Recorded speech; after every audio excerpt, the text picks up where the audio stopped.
ជំរាបសួរនិងសួស្តីបងហ្វាយអនហ្វាយទាំងអស់គ្នាស្វាគមន៍មកសារឿងមកយូតភេទទី6ហើយមុននឹងចែកសារឿង admin សូមពឹងបងហ្វាយអនហ្វាយដែលមិនទាន់បាន subscribe channel ថ្មីបើ admin កុំភ្លេចជួយ like និង subscribe channel admin មួយផ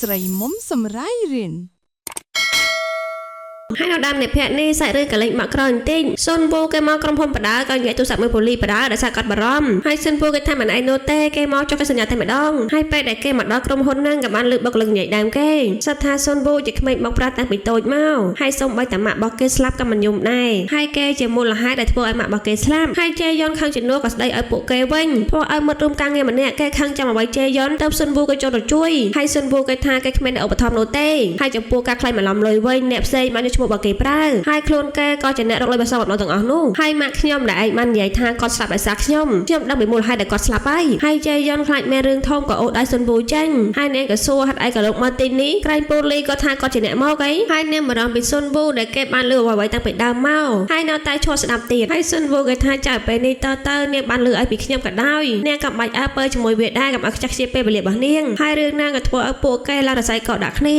ាដោយសារតែសុនវូគេបារម្ភពីនាងដែលការពារគេតែម្នាក់ឯងហើយនាងខាងសុនវូវិញនឹងដោយសារនាងបារម្ភពីគេដោយសារនាងដឹងសុនវូនៅតស៊ូលំបាកបែបណាហើយអ្នកស្រីគឹមក៏មកស្ដីកូនចៅរបស់គាត់ដែលជួយបកាយគ្នាហើយកូនចៅក៏បានប្រាប់ថាមិត្តក្រុមបានចាប់កូនអារបស់ជេយ៉ុនស្រាប់តែសុនវូស្ទុះចូលមកគាត់មិនជឿទេថាសុនវូមកទីនេះគាត់ក៏សួរជេយ៉ុនហើយចាំពេលដែលសុនវូគេដែរចូលមកដែរហើយសុនវូគេថាគេមកសញ្ញាកិច្ចសន្យាក្នុងនាមជាអ្នកនិពន្ធដើមហើយអ្នកស្រីគឹមគាត់មិនជឿទេអត់ឃើញឈ្មោះគេជាអ្នកនិពន្ធផងហើយសុនវូក៏បានតបថាខ្ញុំបានប្រើឈ្មោះនោះហើយថ្ងៃជួបគ្នាដំបូងរែងញ៉ៃបន្តិចគាត់ប្រមូលសុនវូទៅនិយាយក្នុងការចាឡៃរបស់គាត់ហើយគេក៏សួរតើយើងសញ្ញាកិច្ចសន្យាថ្ងៃនេះមែនតែខ្ញុំមានអារម្មណ៍មិនល្អនោះទេហើយខ្ញុំក៏មិនបញ្ញាចុះកិច្ចសន្យាដែរហើយគេក៏លើកជេយ៉ុនថាគេទៅក្រៅសិនហើយអ្នកស្រីគឹមក៏ឲ្យកែឈ្មោះដាក់សុនវូវិញហើយកំណត់ថ្ងៃចុះកិច្ចសន្យាឲ្យបានឆាប់ហើយមុននឹងចេញទៅគាត់ក៏ឆ្លៀតស្ដីឲ្យកូនចៅប្រុសៗរបស់គាត់ដែរហើយជេយ៉ុនក៏មកតាមសុនវូដល់ជាដើយន្តហើយពេលមកជួបគេអញ្ចឹងអត់ដឹងថានិយាយអីទេសុនវូគេថាចាំពេលចុះកិច្ចសន្យាចាំជួបគ្នាពេលនាងងាកមកវិញនឹងក៏បុកជាមួយអ្នករយវ៉ាន់នឹងដួលខ្ពៀគេទៅអស់នៅចិត្តសុនវូនាងតែងតែអាឡើចឹងហ្មងហើយនៅពេលដែលជេយ៉ុនមកធ្វើការវិញមិត្តរួមការងាររបស់នាងម្នាក់ក៏មកសួរនាងម្ដាយឯមែនទេហើយសួរចាំពេលគ្នាឈាមច្បងតែម្ដងហើយម្នាក់ប្រុសនឹងគេតូចចិត្តមិនគួរណាគេចាប់ផ្ដើមនោះទេប្រហែលជាសុនវូគេអន់ចិត្តខ្លាំងណាស់ហើយជេយ៉ុននឹងថាពេលក្រោយពេលបានជួបគេគួរតែសុំទោសគេបានត្រឹមត្រូវហើយនៅពេលដែលជេយ៉ុនចេញមកក៏បានឃើញសុនវូចាំនៅខាងក្រោមហើយនាងក៏សួរហេតុអីក៏លោកនៅទីនេះសុនវូគេបារម្ភពីនាងនឹងឯងខ្លាចអ្នកស្រីគឹមស្ដីឲ្យហើយនាងថារឿងនឹងមិនឯងនោះទេពួកយើងញ៉ាំប្រជុំគ្នាពេលក្រោយហើយគេឃើញមុខនាងក៏ហមដួលមុននេះហើយគេខំបារម្ភតែនាងមិនចង់ឲ្យគេមើលទៅនាងខ្មាស់ទាំងអីហើយគួបផ្សំនាងអន់ចិត្តមុននឹងសុនវូមកឲ្យនាងខ្វល់រឿងរបស់គេហើយសុនវូគេស្ដាប់អប់លំជេយ៉ុនអីណាអោបគ្នានឹងអាខ្លាចអ្នកក្រុមហ៊ុនឃើញទេអីបន្ទាប់មកក៏ឃើញសុនវូគេទិញតកយកឲ្យជេយ៉ុននឹងស្អំហើយនាងអៀនអត់ហ៊ានឲ្យគេស្អំឲ្យទេសុកចិត្តកាន់ខ្លួនឯងហើយនាងក៏សួរសុនវូពួកគេចុះកិច្ចសន្យាពេលណាហើយបើសិនជាលោកមិនចង់ទៅក្រុមហ៊ុនទេចាំសញ្ញានៅក្រៅក៏បានដែរតែសុនវូអត់ចង់សញ្ញានៅក្រៅក៏ចង់ទៅក្រុមហ៊ុនធ្វើឲ្យពួកគេបែកញើសតិចមើលហើយនាងថាបើសិនជាលោកទៅញ៉ៃមួយពួកគេខ្ញុំជាអ្នកដោះស្រាយបញ្ហាណាហើយជេយ៉ុននិយាយជាមួយរបស់នាងចាញ់ឈាមទៀតដែរសុនវូគេមកក្រោះឲ្យនាងចង់ប៉ិនកដៃហើយពួកគេក៏និយាយគ្នាពីមិត្តរួមការងារនិយាយដើមសុនវូនៅកន្លែងធ្វើការហើយក៏ដូចជាជីវិតសុនវូកាលពីនៅក្មេងកាលហ្នឹងជេយ៉ុននិងម៉ាក់របស់នាងក៏ជាហ្វេនរបស់គេដែរបន្ទាប់មកជេយ៉ុនក៏បរៀនសុកជួបបើកបរហើយមិនដឹងអីទេគ្រូនិងសិស្សហ្នឹងបិះណាគៀឡានគេហើយមកបរៀនបើកបរគេដូចមកឆ្លោះគ្នាអញ្ចឹងពេលអ្នកហ្នឹងអត់គិតមើលផ្លូវមើលអីទេតិចលោថាបោកគូតឡានរបស់គេចឹងណាសុនវូវិញប៉ារបស់គេក៏មករកតែគេគ្មានស្វាគមន៍អីទេបោះសម្រាប់ដាក់ប៉ារបស់គេដូចស្អប់ខ្ពើមខ្លាំងណាស់អញ្ចឹងហើយប៉ារបស់គេមកសួររឿងសុកជូនឹងឯងដែលពួកគេនៅតាក់ទងគ្នាគាត់សុទ្ធថាសុកជូជាមនុស្សចម្លែកតែសុនវូគេថាសុកជូគឺជាមនុស្សល្អម្នាក់ហើយគេក៏សួរប៉ាគេពីរូបថតចាស់តែគេគិតថាប៉ាគេគ្មានទេហើយប៉ារបស់គេក៏តបថាមានតើអាល់ប៊ុមរូបថតនឹងម៉ាក់របស់ឯងចាត់ទុកដូចជារបស់មានតម្លៃអញ្ចឹងហើយគាត់ថាចាំគាត់ឲ្យអ្នកដឹងជូនយកមកឲ្យទុករបស់ឲ្យសុនវូហើយក៏ចាប់បញ្ញារត់ចេញទៅហើយបន្តិចក្រោយមកគាត់ក៏បន្លំខ្លួនធ្វើជាអ្នកដឹងជូនយកមកឲ្យហើយទាលុយសុនវូ$5ហើយសុនវូគេដឹងបាត់ទៅហើយថាប៉ារបស់គេនោះគេក៏សួរតនេខ្លាំងណាស់មែនទេខ្លាចថាបើក្រុមហ៊ុនរបស់ប៉ុមអីហើយដល់កូនចាប់បានទៅហើយគាត់ក៏ដោះមួយនិយាយគ្នាគាត់ថាអាល់ប៊ុមមួយនេះមានតម្លៃខ្លាំងណាស់ទោះបីជាគាត់គ្មានកន្លែងនៅក៏ដោយគាត់ក៏ផ្ញើជាមួយអ្នកស្គាល់គ្នាដែលទុកចិត្តហើយសុនវូក៏តបថាទោះជាវាមានតម្លៃប៉ុណ្ណាក៏ដោយក៏វានៅថោកជាងកូនប្រុសដែរហើយគាត់អត់នឹងតបតអីទៀតគាត់ក៏បាននិយាយថាបើសិនលើក្រោយសុកជូហៅឯងទៅប្រើឯងប្រាប់ប៉ាចាំប៉ាចាត់ការគេឲ្យហើយក៏ចេញទៅតែម្ដងហើយសុកជូក៏មើលអាល់ប៊ុមរូបថតរបស់គេមានតាំងពីពេលគេកើតរហូតដល់គេអាយុជាង10ឆ្នាំមានតែគេនឹងម៉ាក់នោះទេគ្មានឃើញ ឃើញប៉ាចំណែកអ្នករៀនបើកបរនោះវិញនៅគ្នាត្រឡប់មកវិញហើយហើយទាំងពីរនេះឡើងសែតហ្មងណាហើយសឹកជូគេថាមុនពេលយកឡានមកគេតោកត្រូវចាក់សាំងឲ្យពេញបន្តមកទៀតពេលណូរីនឹងមិត្តប្រុសរបស់នាងចេញមកពីរៀនវិញក៏បានជួបគ្នាជាមួយជ័យយន្តមកផ្ទះធ្វើឲ្យណូរីនាងភ័យប្រលឹងចុងសក់ហ្មងណាហើយមិត្តប្រុសរបស់គេវិញសិតតែបារម្ភពីណូរីទៀតណាតែណូរីស្គាល់គ្នាតានាងថាទេនេះគ្រោះថ្នាក់ខ្លាំងណាស់ក៏សុំនិយាយគ្នាមួយជ័យយន្តនៅកន្លែងផ្សេងហើយពួកគេទាំង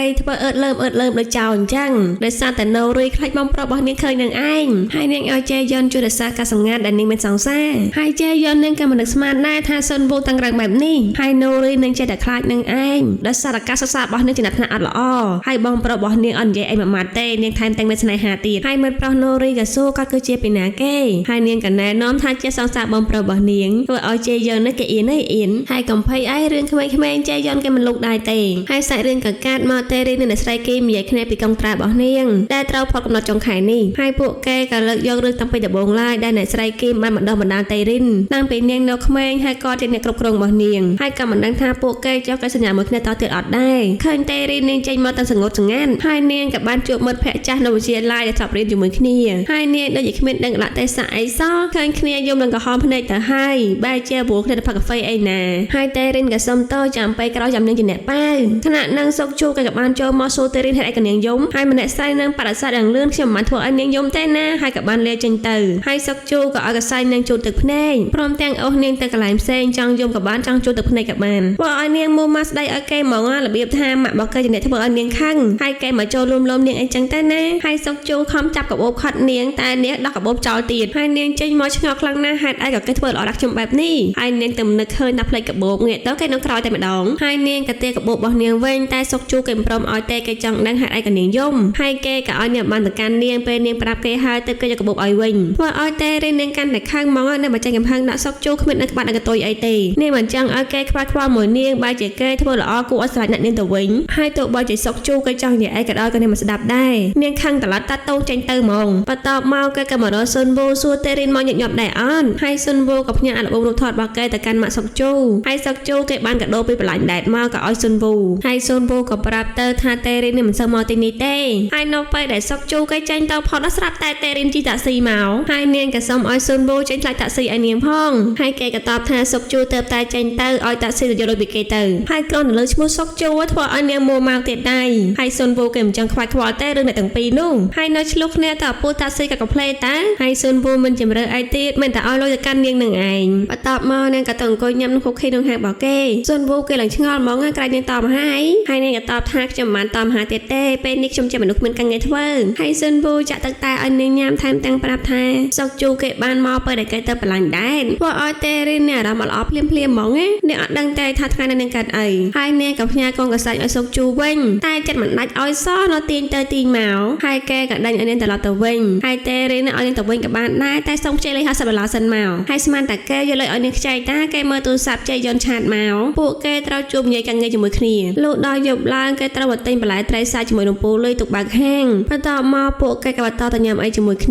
លុះដល់ស្អែកឡើងគេធ្វើតេស្តឈាមពិនិត្យសុខភាពហើយនៅពេលដែលគេត្រឡប់មកតាមផ្លូវក៏បានជួយចាប់ពេទ្យប៉ងឲ្យកូនក្មេងហើយក្មេងតូចនឹងក៏អរគុណស៊ុនវូថែមទាំងឲ្យគេញ៉ាំស្ករសម្លេងរបស់នាងបន្ទាប់មកទៀតគេក៏មកជួយលើកអ្វីបានសុកជូហើយពួកគេលឹបលក់ដោយចោលអញ្ចឹងលើសម្លេងអ្នកផ្សេងចូលទាំងក៏រត់ពួនហើយអ្នកមកនឹងផងដែរគឺជាអ្នកស្រីគីមនឹងឯងតោះតែគាត់ចូលបន្ទប់បាតទៅពួកគេបន្តដំណើរទៀតហើយប៉ាស៊ុនវូវិញគាត់មកដល់ផ្ទះចន់អាល់ប៊ុមរូបថតចង់ដួលហើយពេលឃើញថាអាល់ប៊ុមអញ្ចឹងគាត់លាក់យ៉ាងលឿនហើយធ្វើលឹបលូដែរពេលដែលគាត់ចូលទៅដល់ក្នុងក៏លួចមើលរូបថតហើយពេលប្រពន្ធរបស់គាត់ចូលទៅគាត់ភ័យឡើងចង់លេចនោមហើយអ្នកស្រីគីមគាត់មកបបួលញ៉ាំអាហារពេលព្រឹកជាមួយគ្នាចំណែកពេលអ្នកនេះវិញយកបានមកដល់ក្រៅហើយនៅតែលឹបលទៀតគាត់នៅលើសម្លេងពួកគាត់ចេញពីផ្ទះហ្នឹងពួកគេរត់ពួនសឹងតែមិនតាន់ហើយឡើងល្អសើចមកពួកគេឆ្លោះគ្នាដូចបងប្អូនបង្កើតអញ្ចឹងហើយផ្ទះខ្លួនឯងសោះចេះលឹបលចឹងកើតនេះហើយអ្នកស្រីគីមក៏សួរប្តីគាត់មុននឹងលាក់អីគេហើយគាត់ថាអាល់ប៊ុមរូបថតចាស់ដែលអូនមិនចង់ឃើញហើយអ្នកស្រីគីមក៏បន្តសួរមកបាស៊ុនហូគេមានឈ្មោះថាជីម៉ុងនឹងមែនហើយដល់ពេលដែលរំលឹកដល់រឿងចាស់អញ្ចឹងពួកគាត់ទាំងពីរក៏ចាប់ផ្ដើមឆ្លោះគ្ន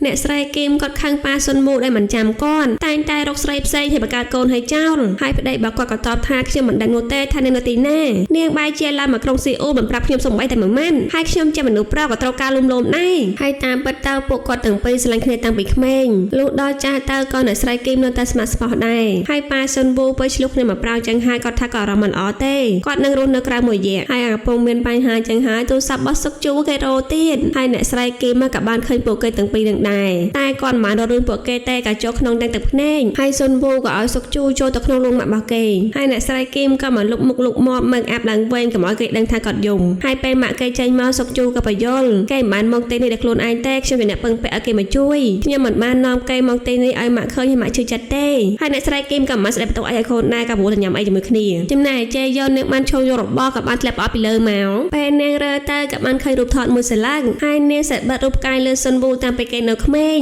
នាងឆ្ងល់ខ្លួនឯងទៀតថាពេញចិត្តគេតាំងពីនៅក្មេងមកចំណែកឯម្ចាស់ហាងលក់ក្រែមវិញសិតតែលេបក្រែមរៀបអីដោយសារនាងឃើញស៊ុនវូគេដើរមកនោះអីហើយស៊ុនវូក៏យកផ្កាមកជូនអ្នកជិតខាងនឹងឯងហើយនាងទទួលយកផ្កានោះទាំងអឹមអៀនហើយគណៈនាងនោះរីនេះមកដល់គេក៏ត្រោប្អូនស្រីរបស់គេហើយម្ចាស់ហាងនាងគេនិយាយទាំងអឹមអៀនទៅកាន់បុគ្គលិកសិតថាស៊ុនវូយកផ្កាចែកអ្នកជិតខាងអញ្ចឹងគ្រាន់តែចលែកតែប៉ុណ្ណោះតែតាមពិតទៅគេចង់ឲ្យផ្កានេះមកខ្ញុំសោះហ្នឹងណាហើយគេក៏មិនជាប្រភេទមនុស្សប្រុសដែលខ្ញុំស្រឡាញ់ដែរហើយនូរីគេឡើងល្អដាក់បងប្រុសរបស់គេការហ្នឹងត្រូវបោះចោលហើយហេតុអីក៏មិនយកបោះចោលទៅចាំបាច់យកចែកអ្នកជិតខាងអីហើយស៊ុនវូក៏សួរប្អូនស្រីរបស់គេតើឯងមានស្នេហាអីមែនហើយនាងក៏កុហកថានាងមិនតាន់គិតរឿងស្នេហាអីទេហើយស៊ុនវូក៏សង្ឃឹមថាប្អូនស្រីរបស់គេរកដៃគូបានល្អម្នាក់លុះដល់ស្អែកឡើងជេយ៉ុនគេមករកស៊ុនវូដល់ផ្ទះស៊ុនវូគេនឹងឆ្ងល់មកអាស័យឋានរបស់គេមកពីណាហើយនាងមកដល់ផ្ទះគេលើកទី1អញ្ចឹងក៏មានបបមកផ្ញើដែរតែនាងភ្លេចទិញកាហ្វេឲ្យឆឹងហើយស៊ុនវូទេរបស់គេមានចាំគេឆុងឲ្យហើយនាងក៏ឃើញរូបពួកគេ3នាក់បងប្អូនថតជាមួយគ្នា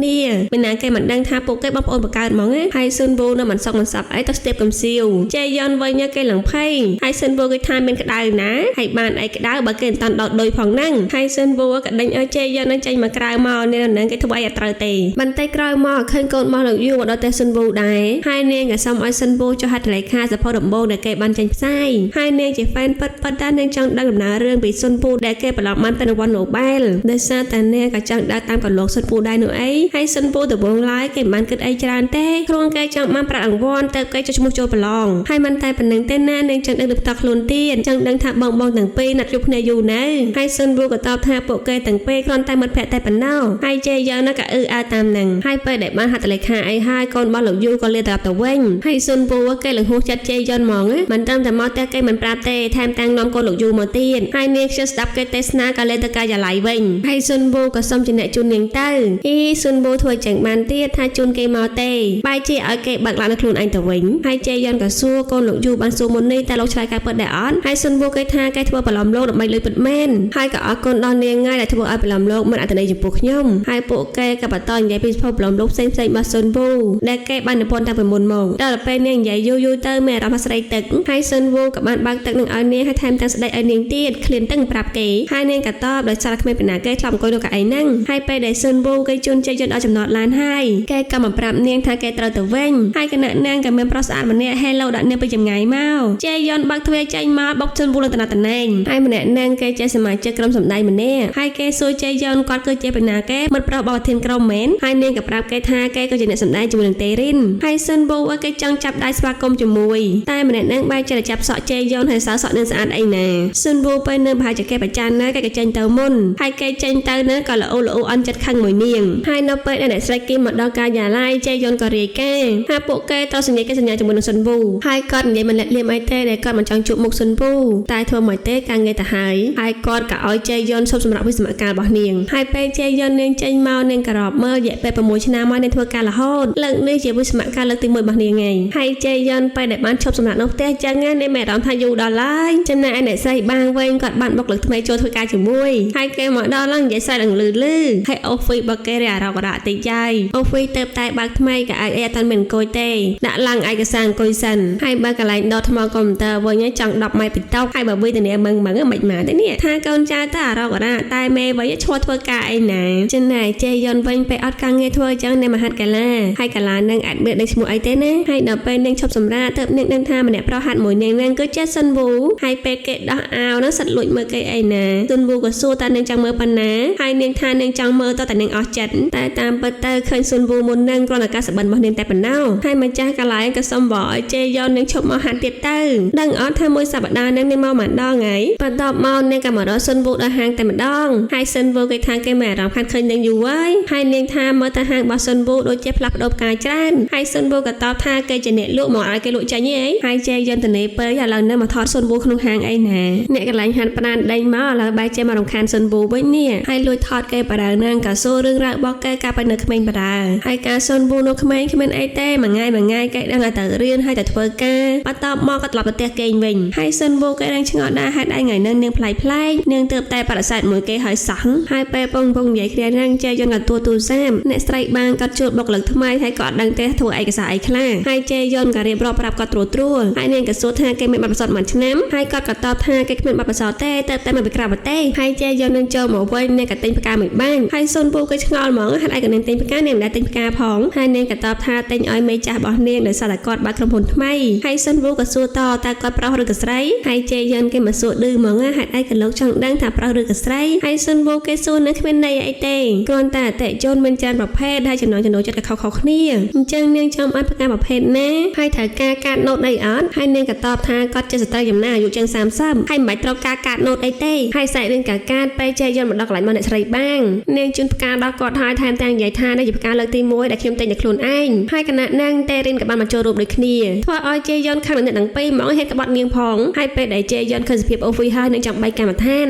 តែអ្នកស្រីបាងមកឲ្យនាងបែកកម្មដ្ឋានទេជាសភៅណែនាំការងារឲ្យគាត់តិចមកតែជេយន់មិនតាន់បានរៀបចំហើយណាចាំនឹងផ្ញើតាមអ៊ីមែលឲ្យហើយតេរិនមិនឲ្យមើលងាយក្រុមហ៊ុនតូចតាចរបស់នាងទេនាងក៏ចូលរួមជាមួយអ្នកស្រីបាងដែរធ្វើឲ្យជេយន់កាន់តែសប្រាយទៀតដែរហេតុអីក៏មកធ្វើការជាមួយក្រុមហ៊ុនតូចបែបនេះចាតែអ្នកស្រីបាងគាត់បានរៀបចំរួចអីហ្នឹងសូម្បីតែរឿងថ្មីអីគាត់នឹងមិនឲ្យតេរិនដែរហើយពេលដែលបុកលើថ្មីរបស់អ្នកស្រីបាងត្រឡប់មកវិញគេឡើងស្រឡាំងកាំងហើយអ្នកស្រីបាងគាត់ក៏ណែនាំឲ្យស្គាល់តេរិនគឺជាតារារបស់គាត់ចំណែកជេយន់វិញគឺជាមិត្តរួមការងារចាស់ហើយគេក៏ណែនាំខ្លួនគេដែរដែលមានឈ្មោះថាឈូជីផាមហើយមានតែក្រុមហ៊ុននេះមួយទេដែលផ្ដល់ការងារឲ្យខ្ញុំធ្វើហើយជេយន់នឹងថាមកពីកន្លែងផ្សេងមើលតែការបើកបររបស់លោកអត់មានមើលកម្រិតការសិក្សារបស់លោកទេតែលោកកំភៃអីចាំខ្ញុំជួយបរៀនហើយនាងដើរទៅឡើងបុកកៅអីចិត្តនោះគិតទៅក្រុមហ៊ុនថ្មីយ៉ាងសេសាយទៅយាយហើយលោកជូគេថាកំភៃអីចាំគេទៅរកក្រុមហ៊ុនរៀបចំការិយាល័យឲ្យបន្ទាប់មកសុនវូក៏ឆាតមកសួរតើគេគូផ្ញើផ្កាខ្លះមកអបអរសាទរអ្នកស្រីបាងអត់ហើយក៏ធ្វើឲ្យនាងនឹកឃើញថ្ងៃដំបូងដែលគេយកផ្កាមកនឹងអ្នកស្រីបាងបានកំងឲ្យតេរិនហើយនាងក៏សួរអ្នកស្រីបាងធ្លាប់កំងផ្កាឲ្យតេរិនដែរអត់តែអ្នកស្រីបាងវិញក៏ដូចជាមិនដឹងទេរឿងផ្ការឿងអីនោះក៏មិនដែលកំងផង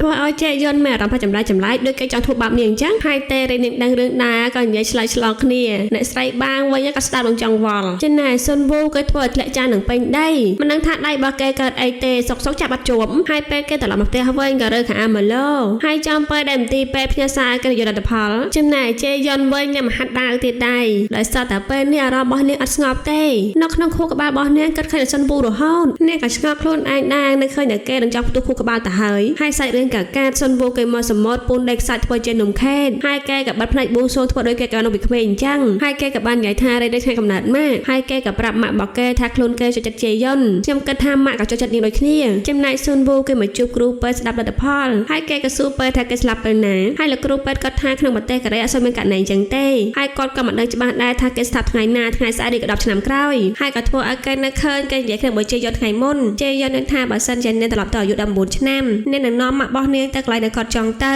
ហើយទោះបីជាគាត់ចង់ធ្វើអីនាងក៏តាមចិត្តគាត់ដែរចំណែកសុនវូវិញគេគ្រាន់តែចង់ទៅយ៉ាងហាឆ្ងាយម៉ាក់របស់គេតែប៉ុណ្ណោះដោយសារការគេអាយុ19ឆ្នាំសូម្បីតែពេលសម្រាប់ឲ្យគេសន្តិគ្មានផងគេធ្លាប់ជាអ្នករៀបចំផ្កានៅកន្លែងបុណ្យសពហើយសូម្បីតែការងារសំណងក៏គេធ្លាប់ធ្វើដែរបន្ទាប់មកទៀតគេក៏បានធ្វើជាសន្តិសុខលុះដល់ពេលគេធំពេញវ័យក៏បានលុបផ្កាតាមឡានហើយគិតទៅសុនវូគឺគ្មានថ្ងៃសម្រាប់ខ្លួនឯងនោះទេហើយជេយន់នឹងក៏លើកទឹកចិត្តលោកបានខិតខំប្រឹងប្រែងហើយលោកបានបន្តទៅកាន់សំណាអាក្រក់ហើយពេលបច្ចុប្បន្នក៏គេមកដល់ហាងភ្លាមជេយន់ក៏រត់មកសួរតើលោកបានប្រាប់ខ្ញុំទៅកាន់ម៉ាក់របស់លោកហើយនៅធ្វើឲ្យសុនវូឡើងចង់ដាច់ផ្ការបស់នាងដែរហ្នឹងហើយនាងលែងលាក់បានអារម្មណ៍របស់ខ្លួនឯងទៀតដែរកាត់ខ្មាស់សារភាពប្រាប់សុនវូជាលើកទី2ថានាងពេញចិត្តគេចប់ហ្មងជេយន់មកសារភាពចំពេលដែលគ្នាមានជំងឺបាក់ព្យាបាលហើយសាច់រឿងរបស់យើងក៏ឆ្លើយត្រឹមនឹងដែរហើយចង់ដឹងថាសុនវូគេយកព្រមតាក់ទងជាមួយនាងដែរអត់ក៏ផ្លេចតាមដានជាមួយអេដមីនភាពបន្តទាំងអស់គ្នាណាអរគុណច្រើនបាយបាយ